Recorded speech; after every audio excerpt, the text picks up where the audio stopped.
Olá, bom dia. Você acompanha agora as principais notícias do Brasil e do mundo desta quinta-feira. E os metroviários de São Paulo ameaçam entrar em greve sanitária na próxima terça-feira. A paralisação, que deve ser decidida em assembleia um dia antes, seria em protesto pela contaminação e pelas mortes de funcionários em função da pandemia da Covid. Houve 24 mortes e 1.147 afastamentos de profissionais de São Paulo em decorrência do novo coronavírus. Eles reivindicam, entre outras coisas, a vacinação da categoria e dos trabalhadores do transporte público. E olha só, a Fiocruz espera entregar 2.800.000 doses da vacina contra a Covid na sexta-feira. Com isso, seriam liberados nesta semana o total de 5 milhões de doses. A Fundação Oswaldo Cruz entregou nesta quarta-feira 2.200.000 doses da vacina Oxford-AstraZeneca contra a Covid-19 ao Programa Nacional de Imunizações. Mas a Fiocruz espera atingir o total de 5 milhões de doses ainda nesta semana. Essa seria a maior entrega em 7 dias, desde que a Fiocruz começou a produzir o imunizante no Instituto de Tecnologia e Imunobiológicos Biomanguinhos em fevereiro. Até a semana passada, a Fundação liberou um total de 5.800.000 doses. E com os números desta semana, a Fundação vai superar 10 milhões de doses produzidas e disponibilizadas por Biomanguinhos. Mais 4 milhões de doses da vacina foram importadas prontas da Índia e passaram pelo Instituto Tecnológico apenas para rotulagem em português. No mês de abril, o cronograma da Fiocruz prevê a entrega de 18 milhões de doses de vacinas. Na semana que vem, a estimativa é que devem ser entregues mais 4.700.000 doses. A previsão é que as entregas cresçam em volume nos próximos meses e cheguem a 21 milhões em maio e 34 milhões em junho. A meta da Fundação é de produzir 100 milhões de doses a partir do ingrediente farmacêutico ativo importado. E no segundo semestre, a Fiocruz prevê produzir 110 milhões de doses com o IFA fabricado no Brasil. E vamos ver como fica o tempo hoje em todo o Brasil? Acompanhe. A circulação de ventos em vários níveis da atmosfera vai estimular a formação de muitas áreas de instabilidade sobre o nordeste do Brasil. Nesta quinta-feira, pode chover a qualquer hora com risco de alguns temporais em praticamente todas as capitais da costa leste do Nordeste, inclusive em Salvador e também na região de Fortaleza. Os temporais também podem acontecer de forma frequente, mas intercalando maiores aberturas de sol na região de São Luís, em Teresina e no interior do estado do Ceará. O tempo vai continuar firme e sem chuva apenas no centro-oeste da Bahia. Na região norte do país, os temporais também continuam acontecendo a qualquer hora no extremo norte do estado do Amapá e desde o oeste do estado do Pará até a região de Manaus e também sobre Roraima, em grande parte das outras áreas da região e também sobre os estados de Mato Grosso, centro-sul de Goiás e no norte de Mato Grosso do Sul, chove entre a tarde e a noite, também com potencial para chuva forte. Na região sudeste do país, uma massa de ar seco volta a predominar, por isso não chove em praticamente toda a região e também no Distrito Federal. A circulação de ventos ainda provoca chuva passageira desde o litoral norte fluminense até a região de Vitória. Algumas pancadas também podem acontecer no decorrer do dia em várias áreas da região sul do país, mas as 3 capitais continuam com sol e sem chuva.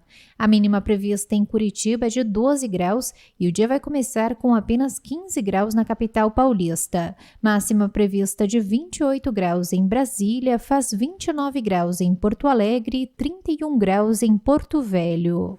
Uma carta aberta assinada por políticos e personalidades influentes pediu a suspensão temporária das patentes das vacinas contra a Covid. O texto cita os direitos de propriedade intelectual relacionados ao comércio para que qualquer país possa produzir a vacina. Vencedores do Prêmio Nobel e chefes de Estado e de governo pediram em uma carta pública a suspensão temporária das patentes das vacinas contra a Covid-19 e convidaram o presidente americano a apoiar a iniciativa. Os 170 signatários da carta, entre eles o ex-presidente da França, François Hollande, e o ex-premier britânico Gordon Brown, consideram que a supressão da propriedade intelectual dos imunizantes é uma etapa vital e necessária para acabar com a pandemia. O texto, também assinado por vencedores do Nobel da Paz, Economia e Medicina, afirma que informações de que a administração de Joe Biden examina uma suspensão dos direitos de propriedade intelectual da OMC dá esperança aos signatários. África do Sul e Índia haviam enviado à Organização Mundial do Comércio em 2 de outubro uma proposta para a suspensão das patentes, que foi apoiada por diversos países em desenvolvimento. As infecções por coronavírus dispararam na Argentina. Com 71% dos leitos ocupados na área metropolitana de Buenos Aires, novas medidas restritivas foram anunciadas. O presidente argentino Alberto Fernandes anunciou a prorrogação da proibição da circulação no período noturno, entre as 8 horas da noite e as 6 horas da manhã. Além disso, haverá restrição do horário comercial e fechamento de escolas na região metropolitana de Buenos Aires. As medidas entram em vigor a partir de sexta-feira. O comércio irá fechar às 7 horas da noite e os estudantes da capital voltarão a ter aulas virtuais por um período de 2 semanas.